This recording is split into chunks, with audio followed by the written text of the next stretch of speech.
Assalamualaikum warahmatullahi wabarakatuh. Bismillahi walhamdulillah. Wassalatu wassalamu ala rasulillah wa ala alihi wa sahbihi wa mawalah. La hawla wa la quwata illa billah. Rabbi syrah li sadri wa yassir li amri wahlul uqdatam min lisani yafqahu qawli amma ba'du. Ma'asyiral muslimin wal muslimat. Pada hari ini saya akan membahas tentang keridhaan Allah Subhanahu wa taala, atau bagaimana cara untuk mendapatkan ridhonya Allah Subhanahu wa taala. Dalam sebuah doa kita diajarkan Rasulullah, apalagi doa ini sering kita baca sewaktu bulan Ramadan. Allahumma inna nas'aluka ridhaka wal jannah. Sesungguhnya ya Allah, masukkan aku ke dalam surgamu dengan ridhamu. Dan lagi banyak lagi doa-doa yang diajarkan Rasulullah bagaimana untuk mencapai keridhaannya Allah. Nah, pertanyaannya, apa hal-hal atau apa macam-macam yang harus kita lakukan untuk mendapatkan ridha Allah Subhanahu wa taala ini?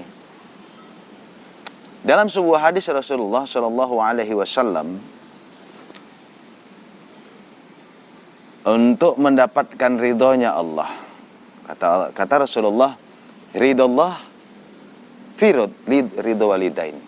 Ridhonya Allah tergantung bagaimana ridhonya kedua orang tua kita. Itu yang pertama. Nah, tentunya bagaimana kita untuk mendapatkan ridhonya Allah? Tentunya kita harus mencari ridhonya orang tua. Orang tua adalah jalan surga kita di dunia ini. Untuk mendapatkan surganya Allah, pintunya ada kepada orang tua kita. Ridhollah fi ridho walidain. Nah, dalam sebuah cerita, kita ambil beberapa segmen dulu ini ya. Dalam sebuah cerita, bagaimana Uwais Al-Qarni, seorang tabi'in. Uwais Al-Qarni ini dinamakan tabi'in karena dia tidak berjumpa Rasulullah.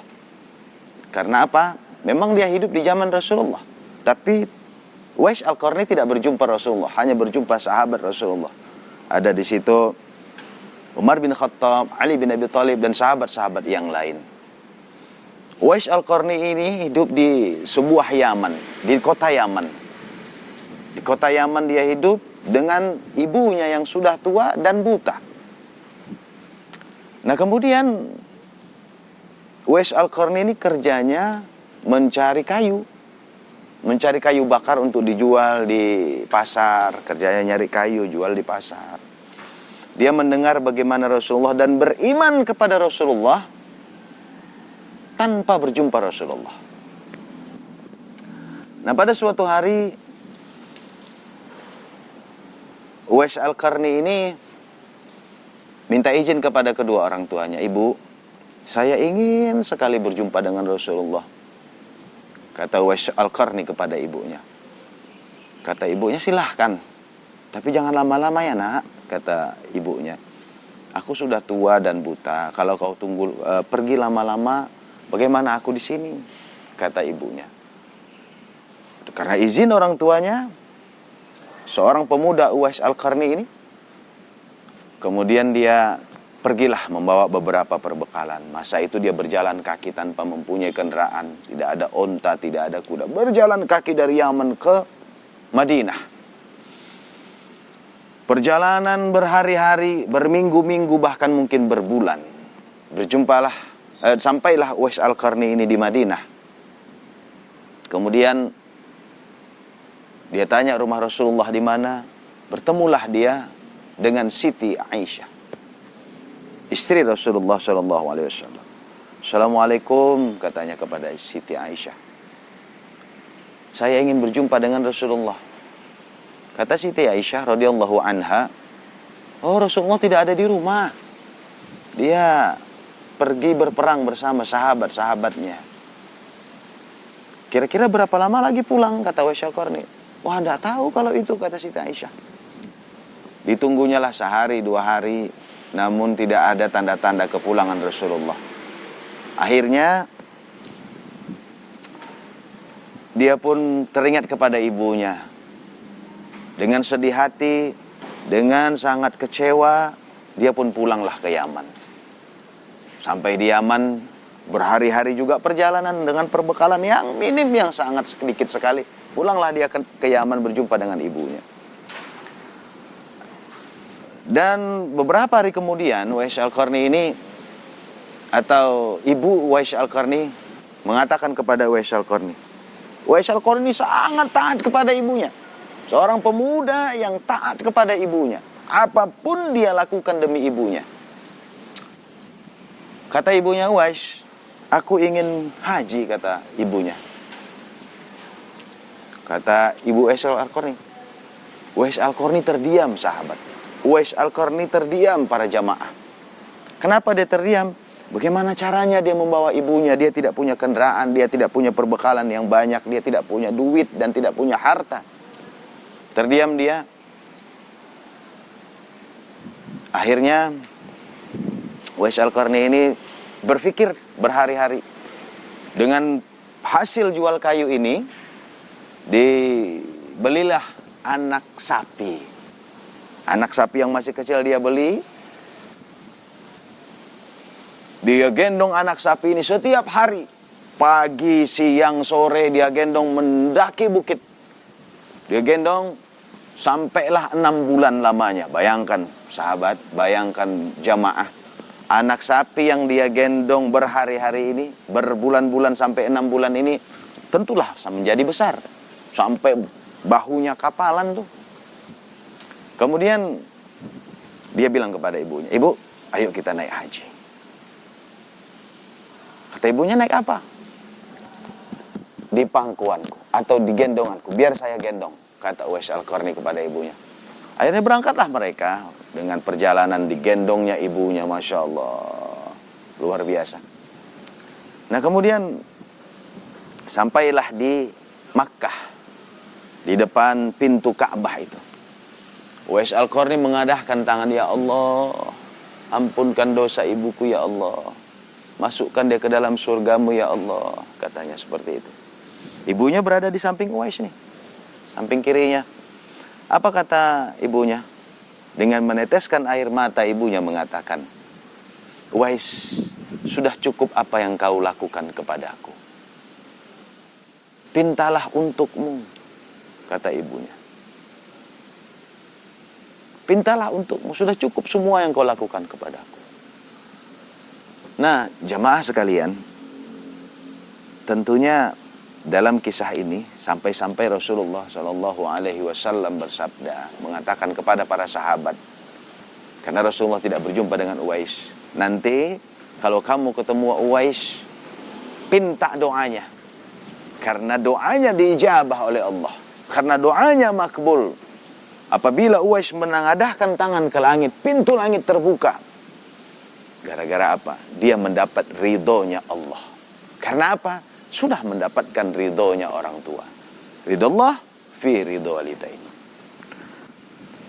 Ma'asyiral muslimin, jamaah sekalian, tentunya kita masuk ke surganya Allah bukan karena amal kita yang banyak. Bisa saja dengan amal yang sedikit. Dengan diantara beberapa amal kita itu, ada satu amalan yang memasukkan kita ke surga. Dan mungkin juga jangan melakukan dosa. Bisa saja ada orang, pernah kita dengar sebuah cerita seorang perempuan di zaman Rasulullah.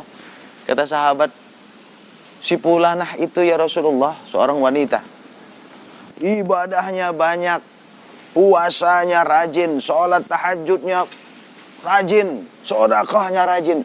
Tapi satu kesalahannya, yaitu mulutnya tidak bisa menjaga Orang tidak aman dari mulutnya. Tetangganya tidak nyaman karena mulutnya. Apa kata Rasulullah? Dia masuk neraka. Masyarul muslimin. Ibadahnya yang banyak itu hangus gara-gara mulut. Maka kalau tidak penting, kalau tidak perlu, kalau tidak baik, cukuplah diam. Lebih baik berbicara yang baik. Kalau tidak bisa berbicara baik, diamlah. Karena ada satu amalan yang tidak baik bisa menyebabkan kita masuk neraka. Sebaliknya ada orang tidak ada ibadahnya. Seorang wanita di zaman Nabi Musa alaihissalam. Pelacur dia gelar dia. Hanya satu amalan yang membuatnya mendapatkan ridhonya Allah. Nih. Pelacur tidak pernah ibadah.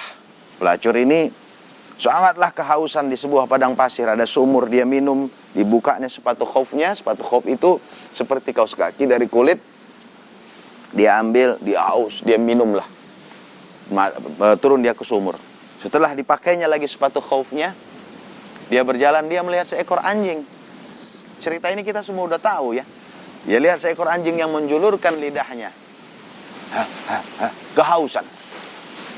Nah kemudian seekor anjing ini, apa kata seorang wanita ini? Waduh, kasihan nih anjing. Kasihan nih anjing. Kemudian turun lagi wanita ini ke sumur. Diambilnya air. Dikasihnya lah anjing tadi. Minum. Lalu anjing tadi merasa segar. Hanya satu amalan yang kecil. Karena ridho, karena ikhlas. Maka dia mendapatkan ridhonya Allah subhanahu wa ta'ala.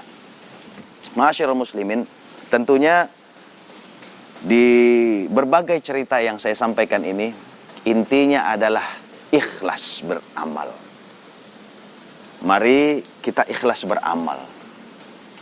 Bukan banyaknya ibadah yang kita lakukan, tapi ikhlasnya yang dinilai oleh Allah subhanahu wa ta'ala.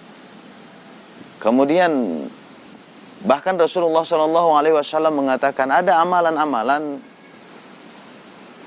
rutin kita lakukan meskipun sedikit lebih baik daripada banyak, tapi sekali-sekali. Oleh karena itu, mari kita rutinkan satu amalan yang biar sedikit, 2 rakaat tahajud setiap malam, tapi rutin. Puasa Senin Kamis, tapi rutin. Apa artinya kita puasa setiap hari? Udah berhenti, stop. Maka dalam masalah ini, untuk mendapatkan ridhonya Allah, pertama, ikhlas. Para sahabat-sahabat itu mendapat ridho Allah karena mereka sudah ridho kepada Allah. Bagaimana ridho kepada Allah? Tentunya kita melakukan perintah-perintah Allah dengan ikhlas. Kan ada kata, raditu billahi rabbah wa bil islami dina wa bi muhammadin nabiyya wa rasulah. Aku ridha, raditu billah. Aku ridha Allah, Tuhanku. Ridha, kalau kita sudah ridha, insya Allah akan ridha kepada kita. Raditu billahi rabbah wa bil islami dina. Aku juga ridha Islam sebagai agamaku. Wa bi muhammadin nabiyya wa rasulah. Aku ridha Rasulullah SAW sebagai nabiku, sebagai utusanmu. Jadi kalau kita sudah ridho, maka feedbacknya Allah pun akan ridho kepada kita. Nah sekali lagi, bagaimana untuk mendapatkan keridhoan Allah? Ikhlaslah beramal. Ikhlaslah melakukan perintah-perintah Allah tanpa ada ganjalan di hati. Tanpa ada, kenapa begini? Kan gak jadi begini. Jangan. Kalau sudah Allah dan Rasulnya perintahkan, lakukan meskipun itu tidak masuk akal. Kalau sudah Allah dan Rasulnya perintahkan, jangan kita nalarkan ke akal. Kalau sudah kita nalarkan ke akal, seolah-olah kita tidak ridho dengan perintah Allah dan Nabi-Nya. Maka kita harus ridho kepada Allah. Dan kalau kita sudah ridho, maka Allah pun ridho kepada kita. Akhirnya, dalam kesempatan yang singkat ini, mari kita berdoa kepada Allah subhanahu wa ta'ala. La haula wa la quwata illa billah. Tiada daya dan kekuatan kita, hanya pertolongan Allah yang kita harapkan. Semoga Allah selalu ridho kepada kita dalam segala kegiatan kita. Bukan saja sholat ibadah, bukan saja puasa ibadah, bukan saja zakat ibadah. Dari mulai kita tidur, bangun tidur, sampai kita tidur lagi. Bahkan tidur kita itu bisa menjadi ibadah. Kalau kita ridho bahwasanya semua kegiatan-kegiatan yang kita lakukan ini hanya untuk Allah semata.